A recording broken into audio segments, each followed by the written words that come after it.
ನೋಡಿದ ಮಾತ್ರಕ್ಕೆ ಕೇಳಿದ ಮಾತ್ರಕ್ಕೆ ಈ ವನ ಮೈಲಿಗೆ ಆಯ್ತೆಂದು ತಿಳಿದುಕೊಳ್ಳಲು ಅಂದು ಮಲಪ್ರಭಾ ನದಿಯಲ್ಲಿ ನಿಮ್ಮ ಕೈ ನನ್ನ ಕೈಗೆ ತಾಕಿದ ಕ್ಷಣವೇ ಎನ್ನ ಕೈ ಮುಟ್ಟಿದ ನೀವೇ ನನ್ನ ಕೈ ಹಿಡಿಯಬೇಕೆಂದು ಸಕಲ ಐಶ್ವರ್ಯವನ್ನೇ ತೊರೆದೆ.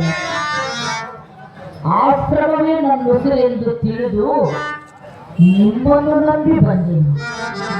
3 ಮಕ್ಕಳಾದ ಮೇಲೆ ಅಯ್ಯೋ ಈಗ ನಿನಗೆ ಯೌವನ ಬಂದೀತೆ ಎಂದು ಮಾತನಾಡಿದರೆ ಕೈ ಹಿಡಿದ ಪತಿಯೇ ಮಾತನಾಡಿದಾಗ ಅನ್ಯ ಪುರುಷರು ನನ್ನನ್ನು ಯಾವ ರೀತಿ ಭಾವಿಸಬಲ್ಲರು?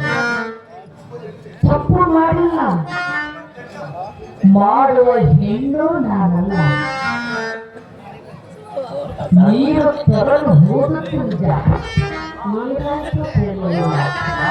ಒಂದು ವೇಳೆ ತಪ್ಪು ಮಾಡಿದ್ದು ನಿಜವೇ ಎಂದು ಮನವರಿಕೆಯಾಗಲಿ ಯಾವ ಶಿಕ್ಷೆ ಕೊಟ್ಟು ಅನುಭವಿಸಲು ಸಿದ್ಧರಾಗಿರುವಳು. ಈ ಮಾತು ನಾನು ತಪ್ಪು ಮಾಡಿದರಲ್ಲವೇ ಎನ್ನ ಮನದಾಚೆ ರಾಜ ಮಾಡಿದ ಅದು ನಿಮ್ಮ ಮನ ಬಯಕೆ. ಇನ್ನು ಎನ್ನ ಮುಂದೆ ನಿಲ್ಲದೆ ತಕ್ಷಣವಿಲ್ಲದೆ ಅಂಚಿಯಂತೆ ಪ್ರತಿವ್ರತ ಆದರೂ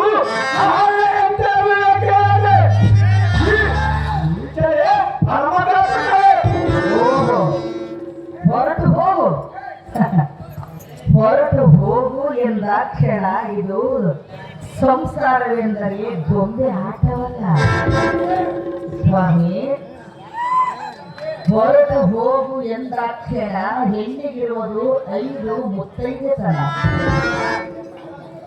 ಮೊದಲನೇದಾಗಿ ಬರುವುದು ಹಣೆಯ ಕುಂಕುಮ, ಎರಡನೇದಾಗಿ ಬರುವುದು ಮೂಗಿನ ಮುತ್ತು, ಮೂರನೇದಾಗಿ ಬರುವುದು ಹೂವಿನ ಮುತ್ತಿನ ತೋರಣ, 4ನೇದಾಗಿ ಬರುವುದು ಎನ್ನ ಈ ಮುತ್ತೈದೆತನ, 5ನೇದಾಗಿ ಬರುವುದು ಎಷ್ಟೇ ಗಂಡನ ಮನೆಯಲ್ಲಿ ಕಷ್ಟ ಬಂದರೂ ಈ ಕಾಲು ಹೊರಗೆ ಹೋಗಬಾರದು ಎನ್ನುವ ಕಾಲುಂಗರವೇ ಇದು 5ನೇ ಮುತ್ತೈದೆತನ.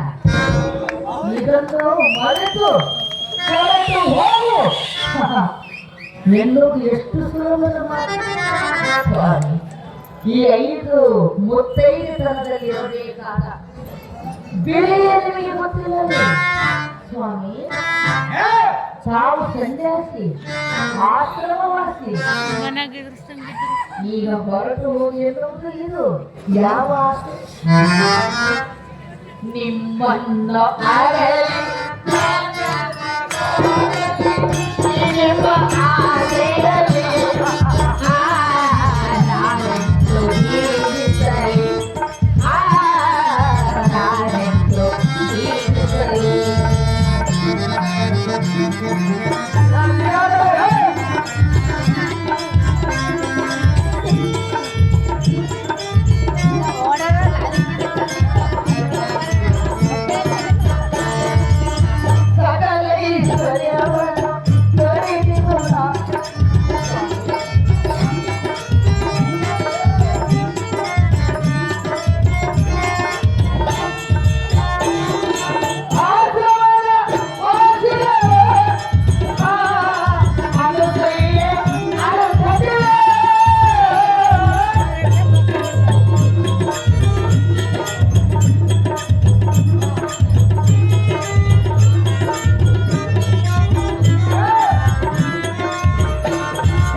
ಆಶ್ರಮದ ವಾಸಿಗಳಾದ ಅನುಶ್ರೀ ಅರುಂಧತಿ ಪ್ರತಿ ಪ್ರತ್ಯಕ್ಷ ದೇವರು ಎಂದು ನಂಬಿ ಬಾಳಿದವರಲ್ಲಿ ನಾನು ಒಬ್ಬಳು.